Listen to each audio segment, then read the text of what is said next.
د ګیس ادارې تر اهتمام لاندې د کوټ پریس کلب په ودانۍ کې یوه دستوره وسوه. په دستوره کې په ګڼ شمېر کې مذهبي عالمانو او شاریانو ګډون درلودی. و دستورې ته په خپله وینا کې د ګیس د ادارې چارواکو وویل چې د ژمي یا یخنۍ په موسم کې زیاتره خلک د شپې پر مهال د ګیس ایټر بل پرېږدي او ویده سي، چې له امله د مرګو پیښې رامنځته کیږي. دوی پر عالمانو غږ وکړي چې هغه د ګیس د نقصاناتو په اړه د خلکو د پوهنې لپاره خپل کردار ولوبوي. په دې اړه د ګیس د ادارې ځایي مشر شمس الله کاکړ نور حال څه داسې راته بیان کړي چې خلک دا ګیس کې په استعمال کې لږ بې احتیاطي کوي، د شپې ګیس لګېدلې پرېږدي دوی داسې، او کوټه یې پوره بنده کړي، نه کړکۍ خلاصي نه دروازه خلاصي او نه بل یو ځای د هوا د تازه هوا د راتګ بندوبست دي. له دې وجې څخه چې دوی ویده سي،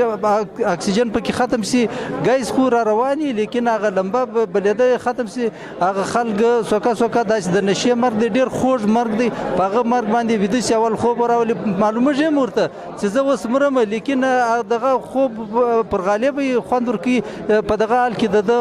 وفات وسي. پر دې مهال مذهبي عالمانو تسلي ورکړه چې دوی به د جمعې په خطبو کې و ولس ته د ګیس د نقصاناتو په اړه درس ورکوي چې دغه ډول د قیمتي انسانانو ژوند خوندي سي. په دې ترڅ کې د کوټې یو مذهبي عالم سید محب الله اغا زیاتوي دا یو ډېر ښه پروګرام دی. دا پکار دی چې زموږ په هر ښار کې اوسي، خاص کر په پښتني علاقه کې چې په کوم علاقو کې ګیس تللی دی، باید دا دی چې دا پروګرام هلته په هر ښار کې اوسي او هغه خلکو کې د ګیس د هیټر د استعمال په حواله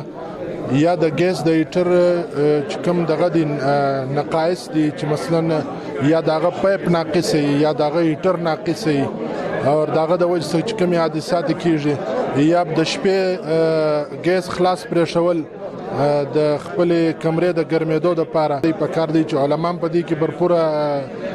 دغه واخلي څه واخلي او عوام هم واخلي. د یادونې وړ ده چې تېر کال په صوبه کې 6 کسان د ګیس له امله وژل سوي او 14 نور ټپیان سوي وو، او په تېرو 4 کلو کې د وژل سوو کسانو شمېره 25 او ټپیان د 100 څخه زیات سوي وو. ایوب ترین، مشال ریډیو، کوټ.